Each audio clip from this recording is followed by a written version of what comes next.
Bonsoir à tous et bienvenue dans cette nouvelle édition d'Un cœur qui écoute, votre émission de spiritualité.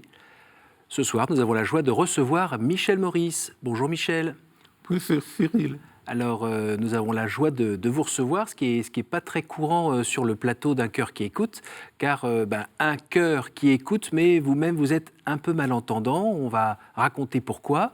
À part ça, vous êtes ingénieur dans le pétrole. Vous avez déjà même trouvé du pétrole, vous êtes marié avec deux grands garçons aussi larges et costauds que vous, mais surtout, tout au long de votre vie, vous avez aujourd'hui à peu près 64 ans, tout au long de votre vie, le Seigneur a été présent à travers les gens, à travers des associations, à travers aussi la communauté de l'Emmanuel. Vous allez nous raconter ce parcours de foi, mais juste avant, merci de nous lire un extrait de texte de votre choix. Oui. Alors, le texte que j'ai choisi est en évangile selon saint Marc. Il correspond à la guérison du surbec. C'est vraiment mon histoire. En ce temps-là, Jésus quitta le territoire de Tyr, passant par Sidon. Il prit la direction de la mer de Galilée et alla en plein territoire de la Décapole. Des gens lui amenèrent un sourd qui avait aussi de la difficulté à parler et supplie Jésus de poser la main sur lui. Jésus l'emmena à l'écart, loin de la foule, lui mit les doigts dans les oreilles, avec sa salive lui toucha la langue. Puis les yeux levés au ciel, il soupira. Ephphatha, c'est-à-dire ouvre-toi. Ses oreilles s'ouvrirent, sa langue se délia, et il parlait correctement. Alors Jésus leur ordonna de ne rien dire à personne. Mais plus il leur donnait cet ordre, plus ceux-ci le proclamaient, extrêmement frappé, il disait, il a bien fait toutes choses, il fait entendre les sourds et parler les muets. Et puis voilà, c'est mon histoire. Mais Jésus n'est pas venu mettre ses doigts dans vos oreilles. Oui. Mais ce texte m'a été donné après un itinéraire chez des jeunes. Je cheminais dans les équipes du Sacré-Cœur de Montmartre. J'aimais beaucoup l'adoration eucharistique. Avec des jeunes, on participait à des pèlerinages, beaucoup de choses. Et puis, j'ai rencontré un groupe de prière un peu plus petit à Saint-Mitantin, à Paris. Et on a poursuivi le pèlerinage et je me suis retrouvé à Paray-le-Monial un jour. Et deux personnes ont prié avec moi et ont reçu ce texte. Ce texte m'a bouleversé. Je me suis dit, c'est vraiment moi. Et pourtant, est-ce qu'on peut dire que le Seigneur vous a guéri de votre surdité ? Oui. Alors, il y a dans ce texte, j'ai été ému par 3-4 choses. La première, j'étais surpris de me reconnaître dans le surbec. Je me disais, c'est vraiment moi. Et puis, perdu dans la foule, complètement anonyme, ces gens qui m'amènent à Jésus et qui amènent Jésus pour moi. Je me dis, c'est pas possible, c'est de l'importance pour ces gens. Alors que je me disais, tout le monde se fout de moi, je suis dans la foule, je ne comprends pas, je suis perdu. Et voilà qu'on m'amène le Christ. Et bien, qu'est-ce qui se passe? Je suis surpris. Il m'emmène hors de la foule. Il prend du temps pour moi. Ça veut dire quoi? Ça veut dire que c'est de l'importance pour lui. Alors Jésus, il me parle. Je ne le comprends pas. Mais ce n'est pas grave, je suis dans la paix. Il est à côté de moi. Il m'apaise. il m'amène encore un peu plus à l'écart de la foule, du tumulte du monde, à l'écart, pour me parler, et je ne comprends pas. Alors après, j'ai compris, quand il a mis ses doigts dans mes oreilles, c'était plus le verser, il a voulu faire quelque chose en moi, dans mon cœur. Quelque chose s'est ouvert. Je ne dirais pas quelque chose s'est déchiré, mais ouvert. Et ça me bouleverse toujours autant, 40 ans après. Eh bien, mon cœur s'est ouvert, mais je ne pouvais pas. C'était un peu comme le lépreux, je me sentais tout sale. Et en même temps, je me sentais bloqué comme le paralytique. Et puis à côté de moi, Jésus me faisait comprendre, ne t'inquiète pas, je suis là pour toi. Il a ouvert les oreilles de mon cœur, alors que je pensais qu'il allait me guérir comme par un coup de baguette. Mais c'était coincé. Et la troisième étape, c'est, eh bien voilà, quelque chose s'est débloqué en moi, après s'être ouvert. J'ai pu prononcer des mots, il m'a dit, ouvre-toi, de quoi as-tu besoin, hein? Que veux-tu que je fasse pour toi? Sais-tu que je suis là, je suis ton ami, je suis à côté de toi. Et j'ai commencé à parler. À cette époque-là, je ne parlais pas beaucoup. C'était un peu, je bégayais un petit peu. Depuis l'enfance, ça fait du mal à prononcer certains mots, surtout en public. Et puis voilà, c'est celui qui me dit ouvre-toi. Et j'ai compris qu'il fallait que mon cœur s'ouvre à lui, s'ouvre aux hommes. Alors, la quatrième chose, c'est que j'ai beaucoup médité sur cette histoire du surbec, parce que les évangiles ne citent pas son nom. Il n'a pas de nom, comme par exemple Bartimée qui était aveugle, ou Simon qui était lépreux. Eh bien, ce sur, il ne porte pas de nom, parce que la surdité intérieure est un sujet qui nous concerne tous. Voilà. Voilà comment je l'ai compris. Mais à cette époque-là, ça fait à peine 20 ans, j'étais complètement terrassé. Je me suis dit, je vais tout donner à Jésus. Et j'ai regardé autour de moi, j'étais entouré de frères et sœurs de la communauté de l'Emmanuel. Et j'ai compris que ce serait là que ma famille. Alors, il faut qu'on remonte un petit peu dans le temps. Vous êtes né dans une famille de 4 enfants, dans une famille catholique, et vous avez commencé à avoir des pépins de santé assez jeunes. Oui. Et c'est quoi, vers l'âge de 6 ans, 7 ans, qu'il y a eu une méningite, c'est ça? Oui. Et cette méningite est apparue après une succession de pépins physiques. Mais ça fait une santé de fer. Mon entourage disait ça va passer. Et puis les médecins sont intervenus un peu trop tard.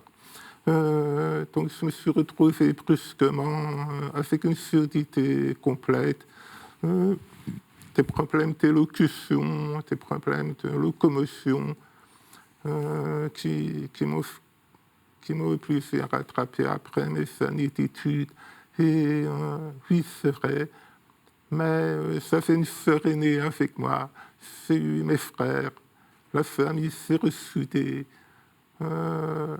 Les familles de mes parents ont dit, votre petit enfant sera l'enfant de la paroisse, on va tout faire pour le porter, pour vous aider. Ma famille était un peu paumée et beaucoup d'amis se sont entraidés pour soutenir mes parents. Voilà. Est-ce que vous avez failli mourir à ce moment-là?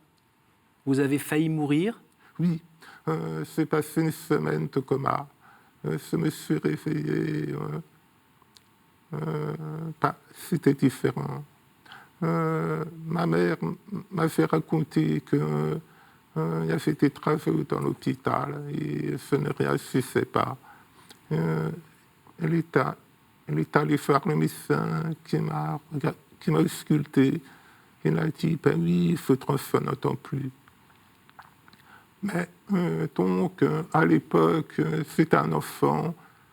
Je me suis dit, la vie continue. Après, à l'adolescence, ça a été plus compliqué.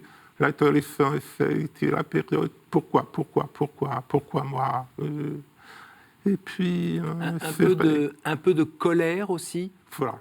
Donc, il y a, c'est le cri vers Dieu. C'est pas juste.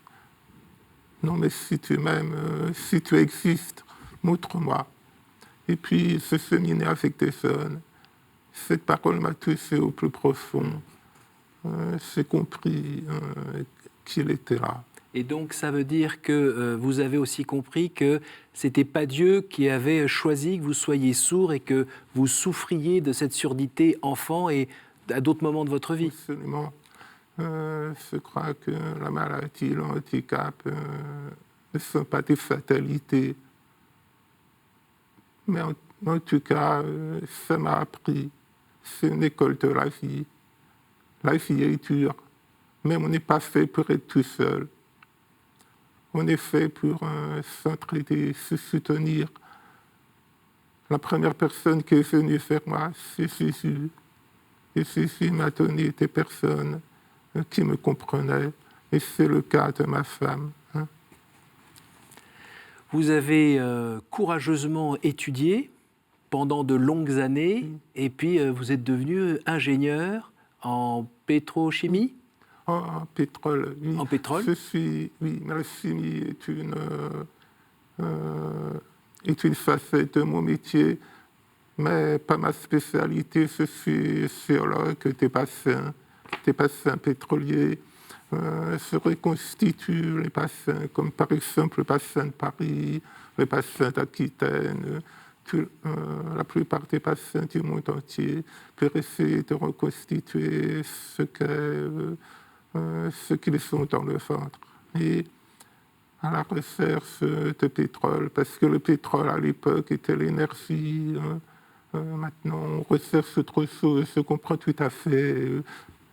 C'est pas une difficulté pour moi. Mais à l'époque, on avait besoin de pétrole parce que le pétrole était moins polluant que le charbon. Eh bien, j'ai fait des études, l'université Pierre et Marie Curie, j'ai fait l'Institut français du pétrole, j'ai fait une université américaine, j'ai rencontré des gens très différents, des croyants, encore plus des non-croyants. Avec eux, on a beaucoup échangé. J'ai fait beaucoup de pays aussi. Mais c'est un métier fabuleux. Est-ce que vous avez eu de la facilité à trouver du travail ou bien cette difficulté à entendre a été un frein? Alors, oui. Le problème de l'audition est une chose. Il permet de développer d'autres fonctions, d'autres compétences. C'est une mémoire visuelle très développée, une mémoire ETI qu'on appelle, c'est la faculté d'accumuler beaucoup d'informations. Cette facilité a été développée par ma surdité et j'ai été employé à cause de ça.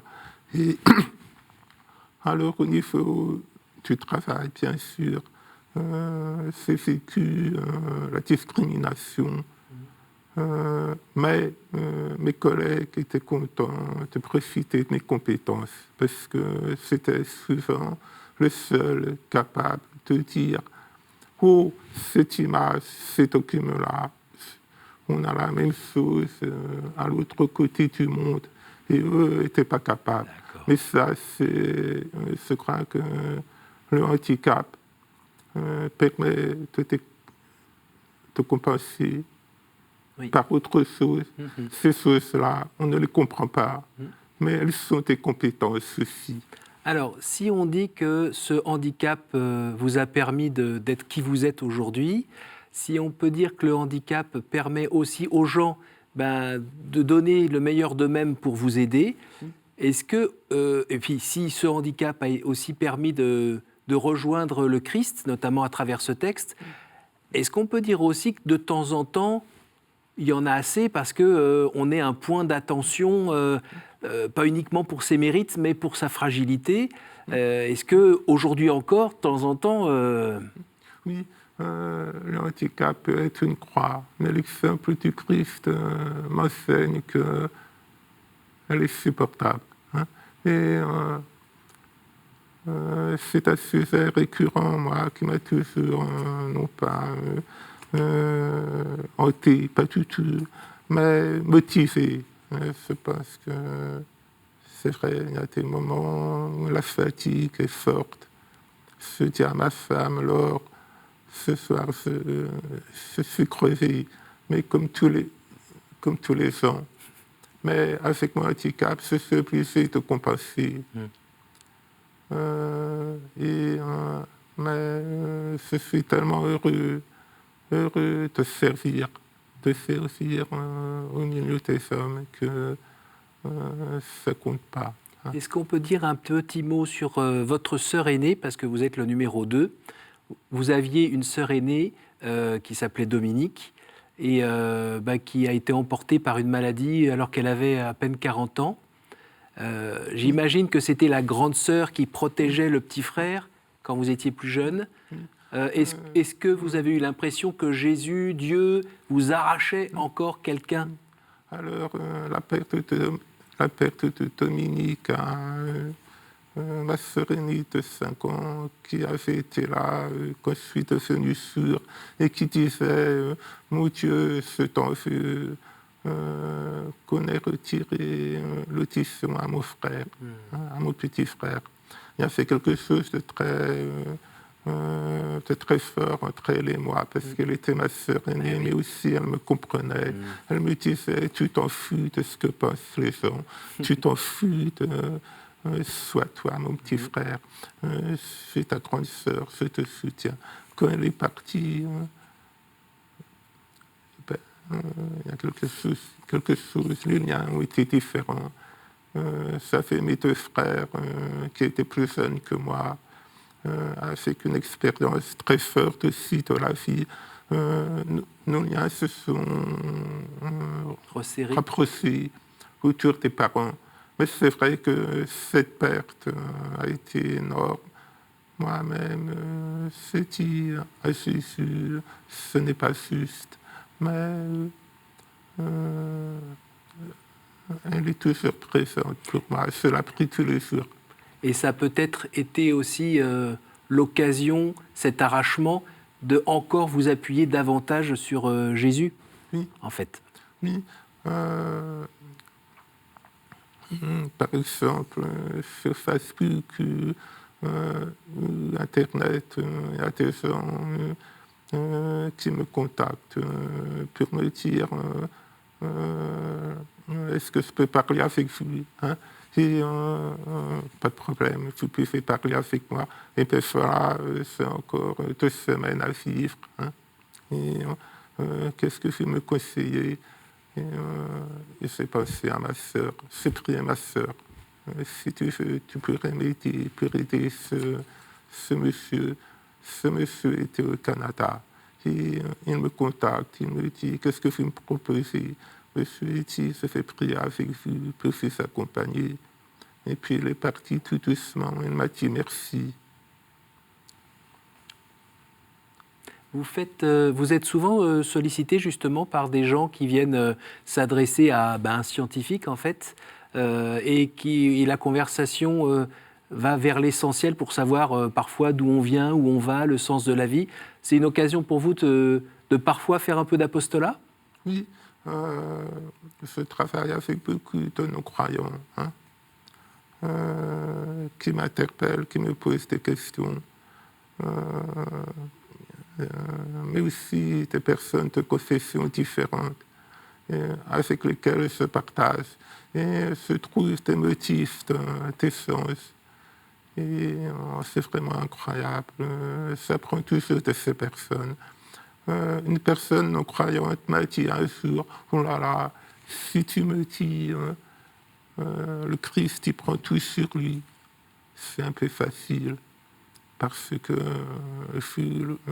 les croyants, les chrétiens, vous avez des efforts à faire sur vous-même. Je lui ai dit, c'est vrai. Ouh. Ouh là. Oui.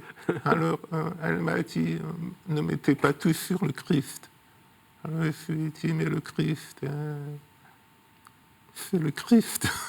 C'est lui qui a pris. Oui, en même temps, il nous invite à nous sanctifier, nous améliorer. Il nous dit, Jésus nous dit, dis donc, prends-toi en main un peu. Hein. Je ne vais pas tout faire à ta place. Écoute-moi un peu, parce que moi aussi, j'ai des choses à te dire. Et est-ce que tu m'écoutes? C'est aussi un peu ce que j'ai compris dans cette parole. Est-ce que je t'écoute, Seigneur? Qu'est-ce que tu as à me dire, toi? Parce que lui aussi a des préoccupations. Donc, le Christ ne porte pas tout. Le Christ a besoin de nous partager pour que nous portions avec lui. Donc, c'est peut-être excessif de dire on lui met tout sur le dos. Et ça, c'est un non-croyant qui me l'a dit. Donc, ça veut dire que Dieu, le Christ, peut parler par toute personne que nous. Donc, si on entend bien, avec les années notamment, avec votre vie de foi régulière, vous avez réussi à être un petit peu, prendre un tout petit peu plus le temps pour écouter ce que le Seigneur a à vous dire. Et puis, il y a quand même, on sent présent dans toute votre vie jusqu'à aujourd'hui, c'est que le handicap, c'est peut-être lourd à porter, mais ce n'est pas une pierre qui vous écrase. C'est une occasion peut-être d'être meilleur que ce qu'on pourrait être. Le handicap pourrait être un levier. Un levier, une source de motivation si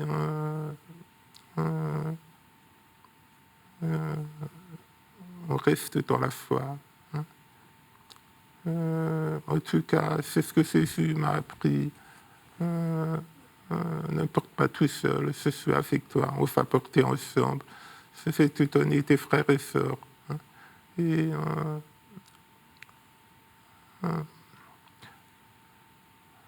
je n'aime pas tellement le mot handicap que je trouve péjoratif, parce que nous avons tous un petit quelque chose, tous. Je parlerai plutôt de situation de handicap, plutôt que handicap. Et je dirais aussi que dans le monde actuel, dans le tumulte du bruit, des médias, de tout ce qu'on entend, d'une chose et son contraire, Jésus nous met à l'écart pour nous parler, pour nous dire ce thème, tu peux compter sur moi. Nous arrivons hélas déjà à la fin de cette émission. Je vais vous demander de tirer des cartes et de faire une réponse courte. Merci, Cyril. Voilà. Je répète la question alors. C'est toujours tout suffisant. Qu'aimerais-tu que Dieu t'utilise? As-tu aimé? Comme question, est-ce que tu as aimé sur la terre? M'as-tu aimé? Je sais pas.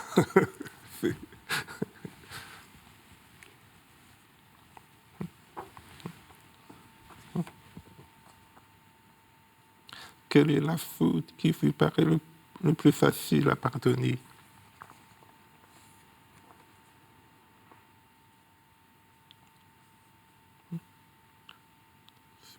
L'inattention. manque de respect. Jésus a dit, pardonne-leur, ils ne savent pas ce qu'ils font. Dans le contexte actuel, économique, on est tous conditionnés. On ne peut pas juger.